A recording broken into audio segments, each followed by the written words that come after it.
Following government's concern about their operations, a group of civil society organizations have spoken out.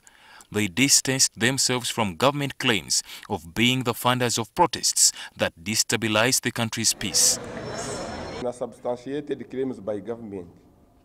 As members working in and associated with civil society fraternity in Uganda, we are appalled by the recent statement by the President of the Republic of Uganda and his government ministers referring to non-government organizations and civil society organizations in general as hooligans and agents of foreign interests. They need to know that if NGOs put all their money to support insurrection, the government will have a big problem. We are not interested in such a thing.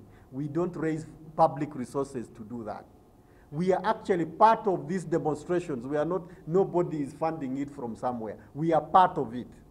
However, the government spokesperson of Onopondo tasked the CSOs to reveal the source of their funding to clear the suspicions surrounding their operations. The government has insisted and will enforce that the CSOs should be accountable in the things they do, the sources of funding, the way they spend their money.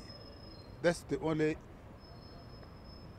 issue between the government and the CSOs. In his letter to the Speaker of Parliament, President Museveni accused some NGOs of being agents of foreign imperialists, a matter that angered the organizations. The assertion that NGOs receive funding from donors to finance their interventions in some way makes them agents of foreign interests as not only disingenuous but also dishonest. So I think the first culprit to be called a foreign agent is our government.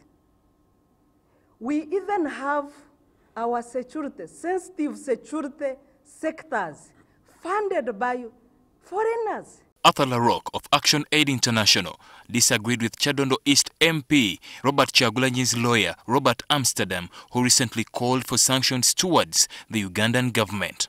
And I don't think we can call for open-ended economic sanctions, because at the end of the day, it's ordinary citizens that suffer. And we've learned this from many countries. And it can sometimes then be used as a scapegoat like Mugabe did in Zimbabwe, to simply blame everything on the sanctions. The CSOs also criticized the alleged militarization of the country's politics. Today, we are seeing the army taking a leading role and exactly performing the same thing. So ours is to put him to account.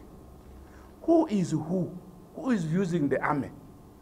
Militarization of politics has become a key weakening factor, a defragilizing factor for democracy in Uganda. Would Ugandans, would the CSOs want the mobsters to ban the roads and obstruct traffic, obstruct business in Kampala? Our constitution obliges the UPDF, when called upon, when the police is unable or feels insufficient, invites, calls upon other security agencies. According to them, separation of power of government organs should be respected to realize the true meaning of democracy. Ali Mivule, NTV.